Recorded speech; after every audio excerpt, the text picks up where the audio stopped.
পিঁপড়ে আর ফড়িং। একসময় একটা তৃণভূমিতে পিঁপড়ে আর ফড়িং বাস করত।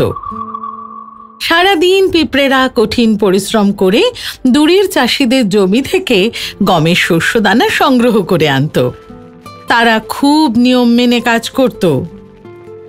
প্রত্যেক দিন সকালে সূর্য ওঠার সাথে সাথে তারা মাঠে যেত আর মাথায় করে ভারী শস্য বয়ে নিয়ে আসত।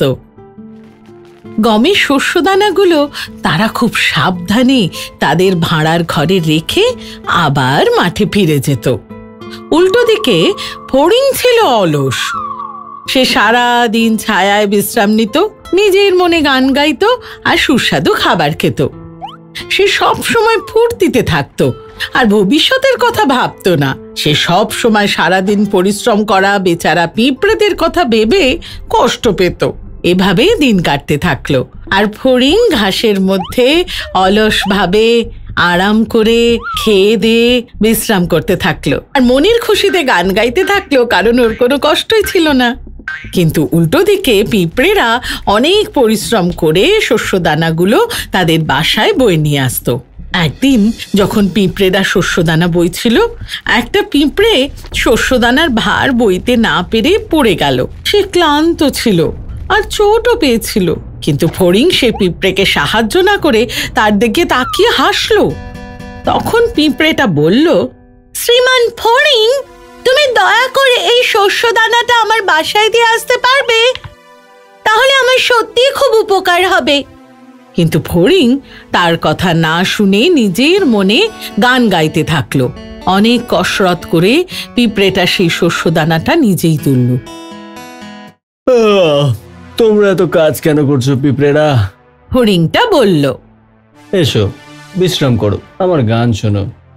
গ্রীষ্মকালের দিন, চারদিকে ঝলমলে রোদ্দুর, কাজ করে বেকার এত সময় নষ্ট করে কি লাভ? পিঁপড়ে ওর কথা না শুনে মাথা নিচু করে আরো তাড়াতাড়ি মাঠের দিকে যাওয়ার চেষ্টা করলো। এটা দেখে ফড়িং আরো জোরে হেসে উঠল। আরে বোকা পিঁপড়েরা! সে তাকে চিৎকার করে বলল, আরে এসো আমার সাথে নাচো, মজা করো। এত কাজ বাজ করে কি লাভ? আমি শীতের জন্য খাবার সঞ্চয় করছি, পিঁপড়ে বলল, আর আমি তোমাকেও সেটা করতে বলছি। শীতের জন্য ভেবে কি লাভ? ফড়িংটা বলল, আরে এখন তো খাবার অনেক আছে, আর শীতকালের খাবার জোগাড় করার জন্য অনেক সময় আছে।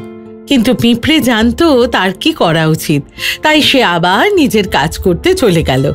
আর ফড়িং তৃণভূমিতে লাফিয়ে লাফিয়ে মনের খুশিতে গাইতে আর নাচতে থাকলো। এটা আগামী অনেক দিন চলল। শীতের জন্য প্রস্তুত হওয়ার পরিবর্তে ফড়িং নিজের অবসর সময় নাচতে, গাইতে আর খেলতে পছন্দ করত।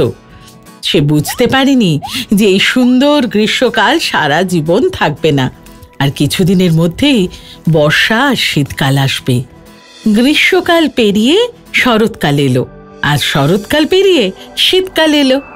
সূর্য প্রায় দেখাই যেত না, আর দিন ছোট হতে থাকলো, আর রাত অনেক বড় হতে শুরু করলো।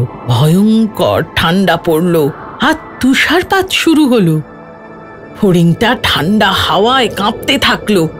সে শুকনো পাতা দিয়ে নিজেকে ঢাকা দেওয়ার চেষ্টা করলো, কিন্তু তীব্র হাওয়ায় সেগুলো উড়ে চলে গেল। তার খিদে পেল, সে কোনো খাবার খুঁজে পেল না। সে বুঝতে পারল সে কিছু না খেলে খুব তাড়াতাড়ি মরে যাবে। সে দুর্বল হয়ে পড়ল, আর সে বুঝতে পারল যে পিঁপড়েই ঠিক কথা বলেছিল, তার প্রস্তুত হওয়া উচিত ছিল। ফড়িংয়ের আর গান গাওয়ার শক্তি ছিল না। সে দুর্বল আর ক্ষুধার্ত ছিল। বরফের হাত থেকে বাঁচার মতো তার কোনো আশ্রয় ছিল না, খাবারও ছিল না।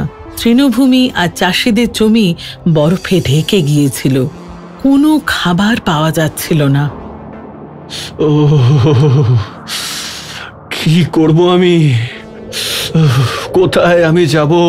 ফড়িং দুঃখ প্রকাশ করল। সে ভাবেনি যে এই শীতকালটা আগের থেকে কঠিন হবে, আর যেহেতু সে নিজের জন্য খাবার সঞ্চয় করেনি বা অন্য কাউকে সেটা করতে সাহায্য করেনি, তাই সে গ্রীষ্মকাল পর্যন্ত বেঁচে থাকবে না। বরফ থেকে বাঁচার জন্য তার কোনো আশ্রয় ছিল না, আর খিদের জ্বালায় মরণাপন্ন হয়ে পড়েছিল। তখনই সে দেখতে পেল পিঁপড়েরা তাদের গ্রীষ্মকালের সঞ্চয় করা খাবার খাচ্ছে। এই পিঁপড়েদের কাছে যাওয়া উচিত, গিয়ে কিছু খাবার চাওয়া উচিত আর আশ্রয়। ফড়িং খুশি হয়ে বলল। তারপর সে পিঁপড়েদের টিলায় উঠে তাদের দরজায় ধাক্কা দিল।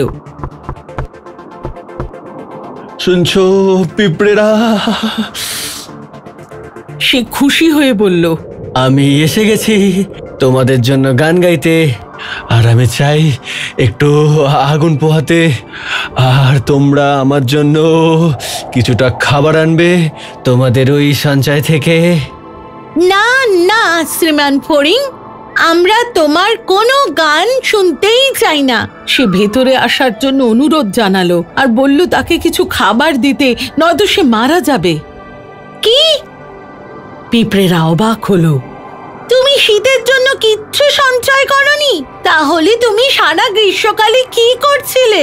আমার আমার আমার কাছে কোনো সময় ছিল না খাবার জোগাড় করার জন্যে।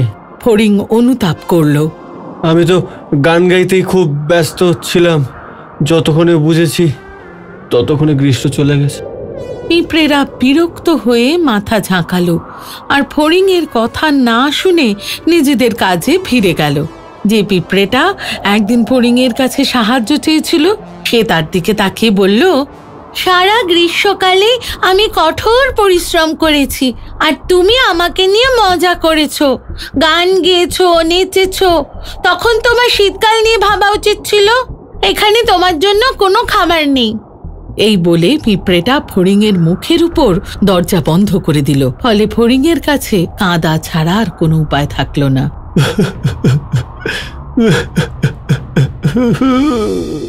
সমাপ্ত। If you enjoyed this story, please like and subscribe our channel and press the bell icon to get future updates. And don't forget to comment.